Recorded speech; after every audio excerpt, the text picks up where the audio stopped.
بسم اللہ الرحمن الرحیم۔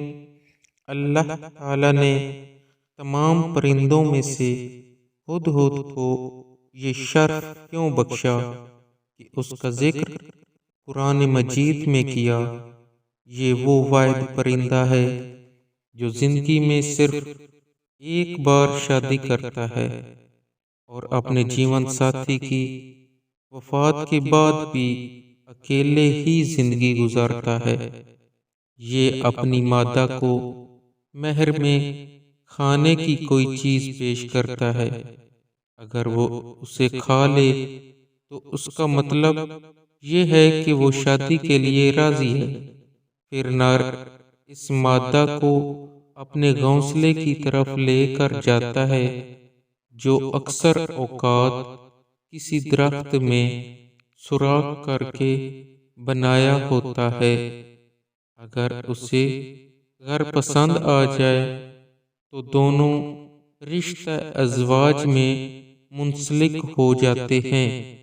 مادہ عموماً ہر موسم میں 6 سے 8 انڈے دیتی ہے اور بچے پیدا ہونے کے بعد باری باری بچوں کی خوراک کا بندوبست کرتے ہیں۔ عجیب بات یہ ہے کہ دونوں میں سے کسی کو بھی کھانے کی کوئی چیز مل جائے وہ اکیلے نہیں کھاتا، بلکہ دونوں کے اکٹھا ہونے کے بعد ہی اسے کھاتے ہیں۔ ہدہد کی چھٹی حس اتنی تیز ہوتی ہے کہ وہ زمین کے اوپر سے ہی پانی کو محسوس کر لیتا ہے۔ اسی وجہ سے حضرت سلیمان علیہ السلام اس پرندے سے زیر زمین پانی ڈھونڈنے کا کام لیتے تھے۔ ہدہد ہزاروں میل کا سفر بغیر رکے طے کرنے کی طاقت رکھتا ہے۔ اسی وجہ سے حضرت سلیمان علیہ السلام نے اسے دوسرے ملک ملکہ بلقیس کے پاس خط دے کر بھیجا تھا۔ ہدہد کی ازدواجی زندگی آج کے دور کے انسانوں کے لیے ایک مثال ہے۔ جب حضرت سلیمان علیہ السلام نے پرندوں سے ان کی خوبیاں پوچھی تو ہدہد نے اپنی خوبیاں بتائیں۔